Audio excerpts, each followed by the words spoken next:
Welcome to this week's episode of Lagnapod. I'm Rob Holbert, your host. Everybody who's here, sound off. Ashley Trice. I'm Scott Johnson. Kyle Hamrick. We have a smaller group this week. Scott, make sure your microphone's on there. I think it is. Okay. All right. Okay.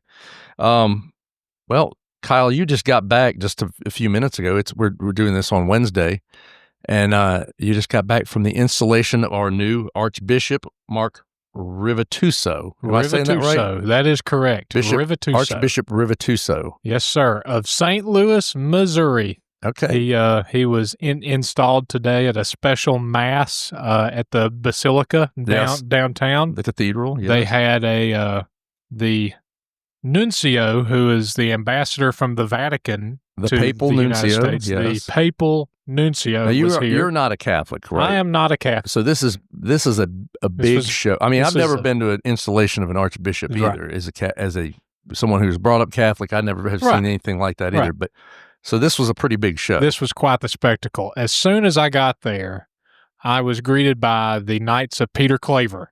Yeah, who were wearing these large... I'll be honest with you, I've never even heard of the Knights of Peter Claver. Well, they are, from what I have been told, they're the African-American version of the Knights of Columbus. Gotcha. Okay, now I know what you're talking about. Yes. And they were the first thing that I saw, and they were wearing these big old Three Musketeer kind of hats. Yes. Huge feathers, capes, and swords. Yes. And they, along with the Knights of Columbus, were like the honor guard of this whole thing. They had swords, and they were tasked with like keeping the peace at the whole thing. Right. Yes. So there's always trouble. There's always some discontent just roiling here, just that they had to keep back. So I saw those guys, and I kind of looked around, and they brought in all of the servers. They had the incense going. Yeah. Very strong stuff. Now, there were a number of other bishops as well. There were a ton of bishops there. Yeah. I believe I spotted the Archbishop of St. Louis there, which I know that the new Archbishop Rivetuso said that he had some friends and colleagues come down. Where had Rivetuso been prior to this? He was, I'm not going to get this title quite right, but he was basically the number 2 guy in the Archdiocese of St. Louis. Okay. All right. And he had grown up there, and he became a priest there. I believe he actually was ordained by Bishop May, who was one of the bishops of Mobile. Okay. He moved up to St. Louis, and he ordained this Rivetuso into a priest. So there's a lot of connections here between St. Louis and Mobile. But yeah, they installed him with a formal letter and decree from the Pope that the Nuncio, who was a cardinal from France, read. It was quite comical, right? Yes, he was. He had you could tell that he was from France. He had a very nice French accent. But he had a good sense of humor. He had a very good sense of humor. Rhodey kind of gave everybody a history lesson about like how the French came to colonize this part of the state. And the Nuncio got up and told everybody, said, I just want to be clear, I am from France, but I'm not here to start a new colony. Okay. And that got some good chuckles from the crowd there. But yeah, after they installed Rivetuso, he carried around the letter from the Pope and like showed it to everybody in the cathedral. It was this big old scroll written in this like kind of a medieval cursive font in Latin, and he walked up and down the aisle on basically a victory lap and was showing everybody his for lack of a better term certificate for becoming Pope. Very nice. And I becoming saw it bishop. Not he didn't become Pope. Where's the smoke coming? Not becoming Pope, becoming the Archbishop. Right. Sorry for the promotion. But yeah, he and I saw it. It said he was the next Archbishop. So yeah. Well, what kind of comments did Bishop Rivetuso make?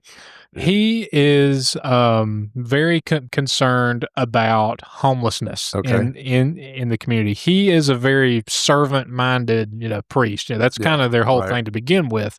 But Rivetuso really prioritized opening up some services, some new offerings for homeless people, for immigrants. Well, he'll have plenty of takers down here, especially down in the Tillman's Corner branch of the diocese. He'll be able to get some good work done there. Talked to some folks after the Mass who were very thrilled to have him here. They're really looking forward to some good things coming out of new Archbishop Rivetuso. That's pretty exciting stuff. It sounds like it was a very interesting, probably once in a lifetime thing to see. Absolutely. Very neat thing. I believe he's 63. So he'll be around for a while. He'll be around for a little bit. Rhodey was here for 17 or 18 years. Yeah, he's been around for a while. He had to submit his resignation when he turned 75. So he'll be here for 12 years then. Right. He will be here for math. That's that quick math. That's that quick math that I cannot do. All right.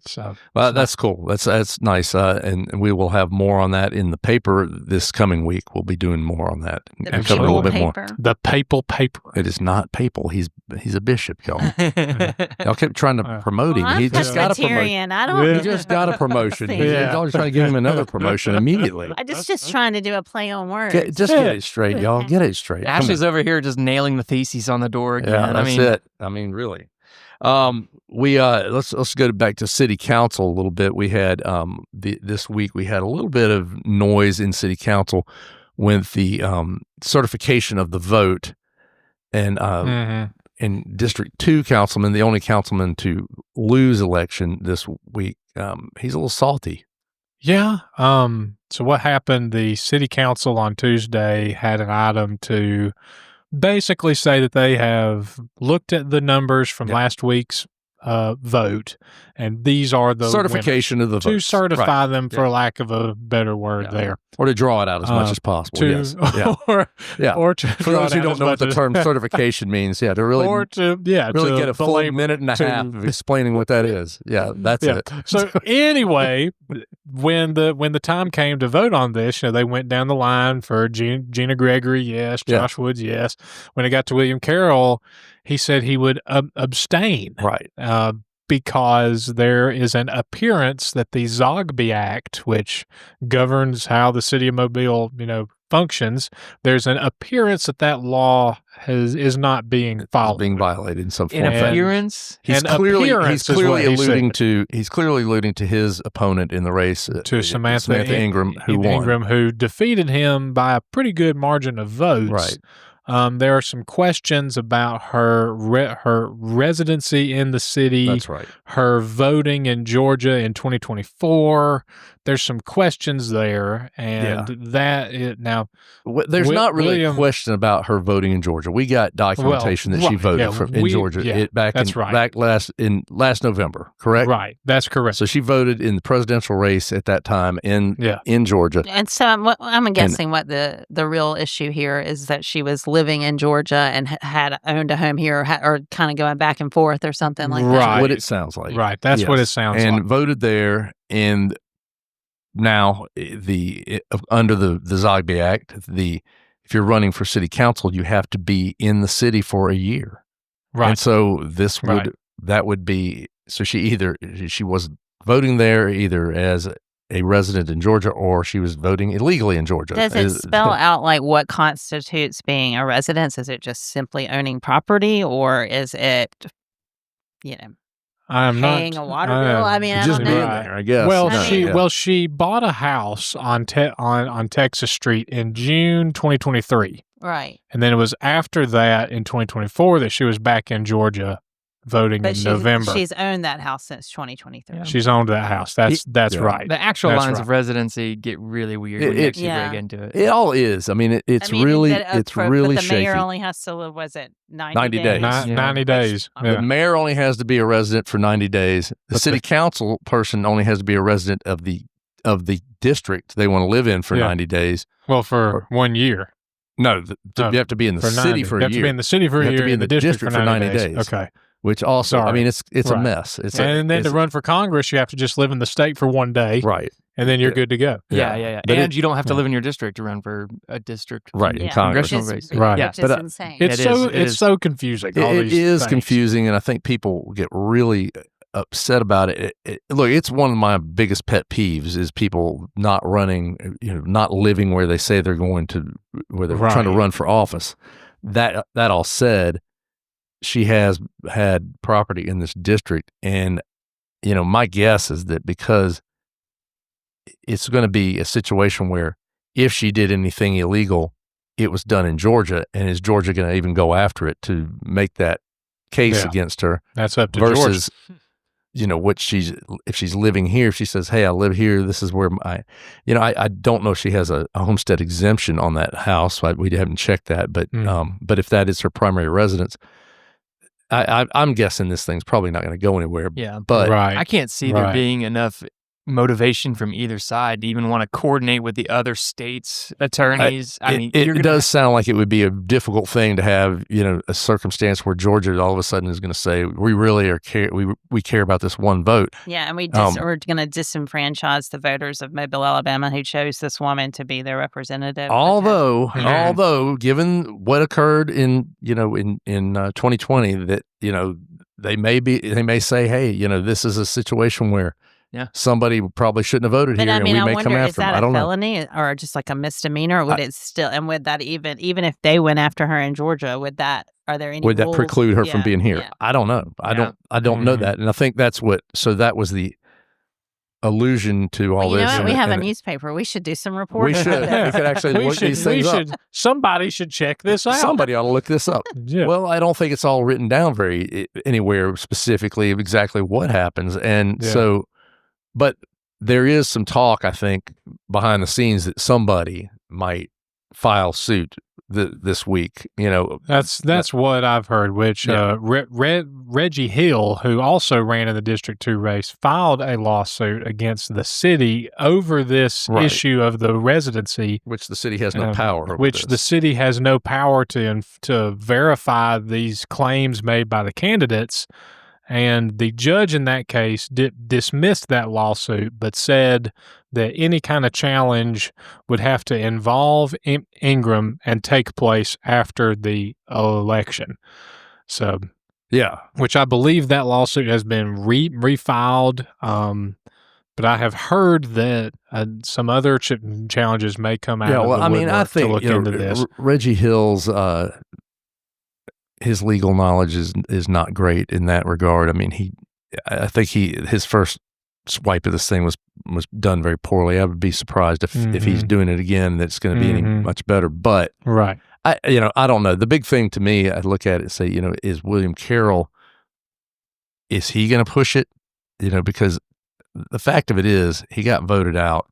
He really shouldn't have won last time. I mean, except for Levon Manzi dying. So it's not been, it would be sort of another kind of a fluke to get in for two times in a row. He has not commented to me on the Ingram stuff. I tried to get that out of him. He wouldn't comment. Right. And he also wouldn't say if he personally would bring the challenge in this case. So we'll have to see what ultimately happens. But one thing he did say, what he did say was that he's interested in having the city annex Big Creek Lake. That is correct. Which is going to cause condos on the shores, right? Yes.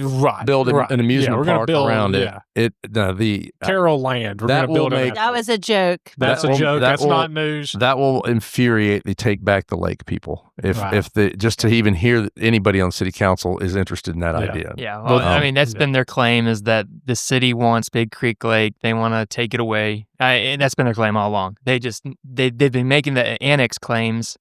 And this kind of substantiates those in a way, because even though the city itself, the city administration says, there's no plans, there's never been plans. Now you have a city councilman saying it, and then you on top of the Moz board preemptively agreeing to annex. So got it's. But I mean, it's really just one city council person. Well, saying, and it was Joel Daves came out too and was pretty harsh too. He said that there are these Westerners and these politicians. These Westerners. What he said. These Westerners at the edge of our city. Hats, those Lucedale, Mississippi people, right? Who want? Yeah. And he said, if these people get back on the lake and our water rates go up as part of the efforts to keep it free of the invasive species, these Westerners and these politicians will not be near us, will not be here for us to blame. You know what I do want is what Joel Dave said. I think this thing has gotten out of hand in general, but I will say Mobile, Alabama has some of the best tasting drinking water in the United States. It does. It's really good. Delicious. It is. I like the water. It gets voted as the best drinking water, too.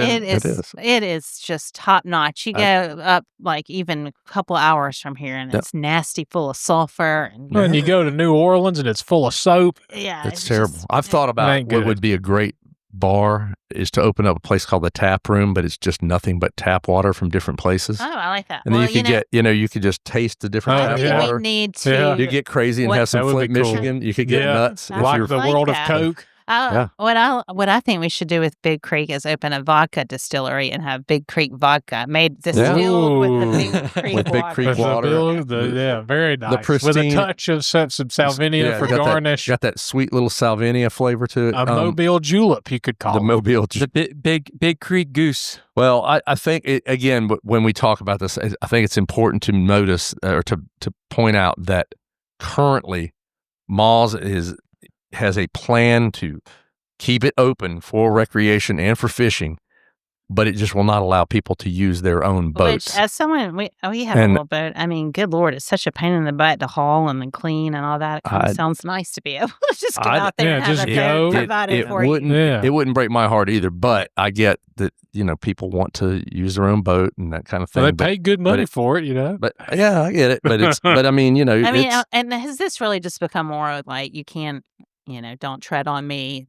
That's exactly right. That's my assessment. The usage of the lake itself. It definitely feels that way to me. I get that, but it's our water. Yeah. I mean, Scott's covered this quite a bit, but I mean, it does seem like they've gotten into. They kind of hang their hat on this whole navigability thing, this issue that it's a navigable waterway, and kind of forget or just conveniently leave out the fact that this reservoir was created for drinking water. And it is, I mean, as I said before, and I know they're mad at me because I've written some columns saying that I think this is a good compromise, but I do think it's a good compromise, and I wasn't in favor of them shutting. When at first they said, "Oh, we're going to just shut it down completely," I thought, man, that seems kind of over the top.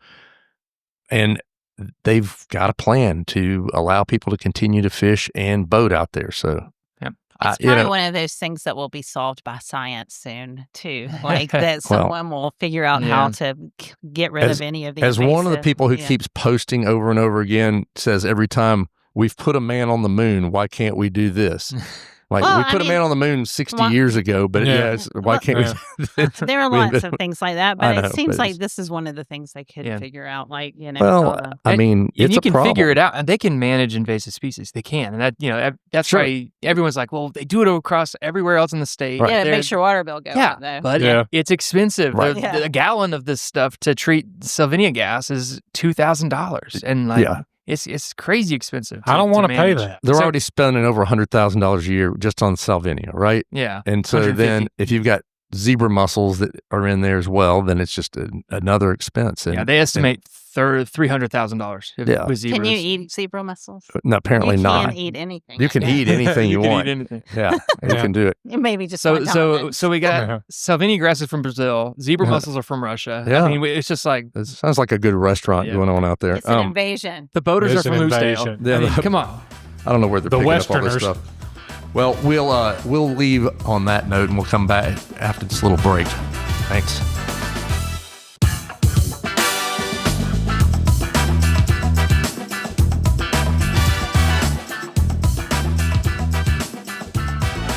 And we are back. Scott, you went down to the federal court yesterday for this a hearing on a lawsuit filed by CC Dixon Moreno, the attorney in Orange Beach, who has been giving Tony Kennan and the city a lot of hell and doing a bunch of stuff down there. And she has filed suit to try to get the body camera footage from last Labor Day when the 911, the infamous 911 call. I'm not going to go back through the whole details of this. People haven't paid attention to that at this point, but the 911 call outside of his office, and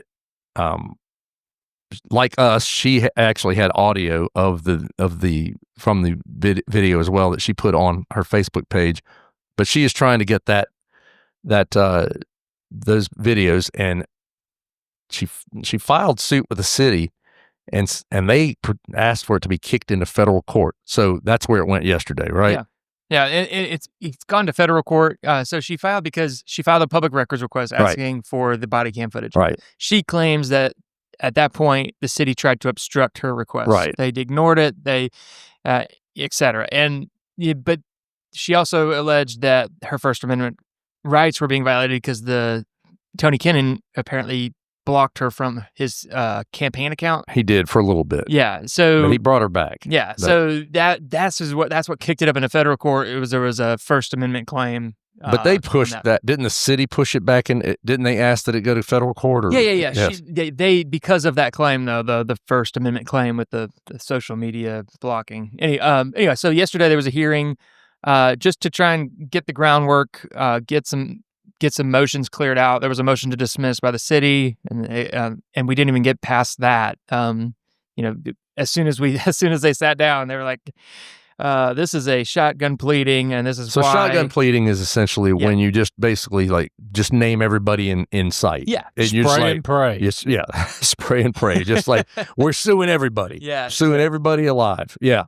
And so Judge Bieberstock immediately agreed with that. He said, "This is a clinic in shotgun pleading." It named all the defendants, and then it just basically indiscriminately applied those defendants to every allegation she made. Yeah. So he said, "There's some issues. I'm going to dismiss it. I'm going to give you 30 days to refile." And past that, nothing actually substantial was kind of picked up after that point. But he's given her 30 days to refile. To me, this is a major misstep by the city pushing this into federal court, in my opinion, because you've got on the state side, you have, of course, the Supreme Court ruling against us in the thanks to us, which they quoted during that hearing. Sure, everybody. That's that we made case law by suing Hoss Mack for that body camera footage from Jonathan Victor being shot, and you have that ruling, which said basically this body camera footage is forever and ever, it's investigative material and nobody has to release it. Mm-hmm. Then the state came in and codified that with a law. And so there is a state law that basically says they don't have to give us body camera footage either. However, taking it into the federal court, anything could happen, Well, I'm kind of curious why even though everybody thinks that when you make a FOIA request, you can do that to local government or municipalities, and you cannot. That is only for federal agencies. So, that's not what she's arguing. No, right? I think her biggest thing was that she didn't want to go through their methods of filing, which is that they require you fill out their form. Yeah.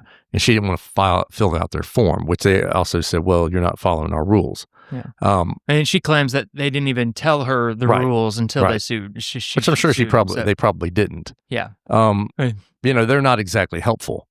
So, they certainly haven't been helpful to us in most of those things. You never really understand how unhelpful some people can be in this until you file a public records request and you understand. Well, even I was telling somebody this earlier today. I said, the new laws on public records, and I think you've been through this a lot, Scott, but I think it's made it worse in many ways.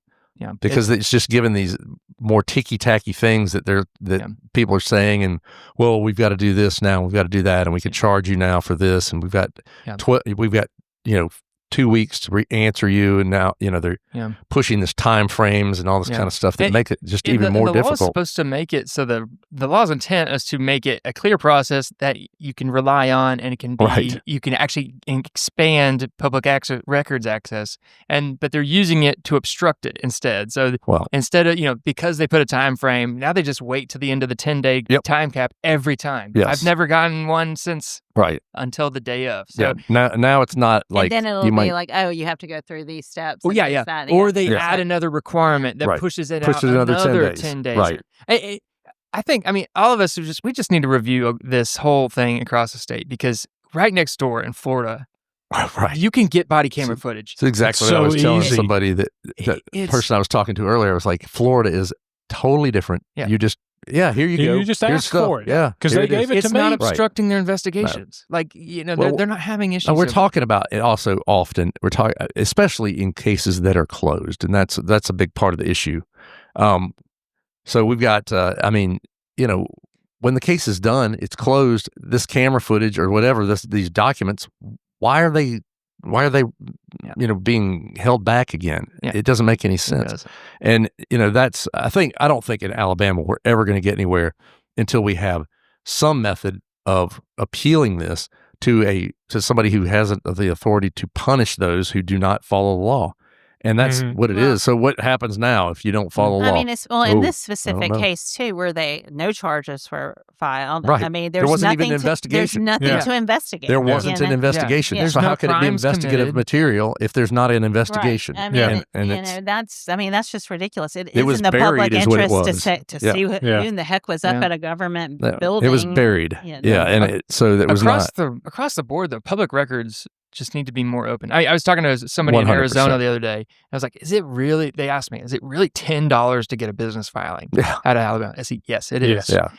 You can Google and find every single business filing on Florida right now. You can get any court case, any court filing for free in Florida. Hell, even now our probate court charges you for everything. It's everything. Yeah. It is. It's for documents that have been sitting in there for decades. Yeah. It's just in Alicourt, it's 50 cents a page. Oh. For an electronic copy. It's all of the stuff. It is very expensive, and it's very time nickel and consuming, diamond. And it is difficult. But in this case, she does have the opportunity to refile, and it'll be fascinating to see because she's almost certainly going to be rejected by the city. Sure. And that will give her an opportunity probably to go back before a federal judge, and we'll see what they have to say about it. Yeah, and the judge said, how about for now, you just go through the process, but you have your lawsuit at the same time, and you let the two things run parallel and see where we can go. But I do think if a federal judge looks at it, and if it gets into a federal court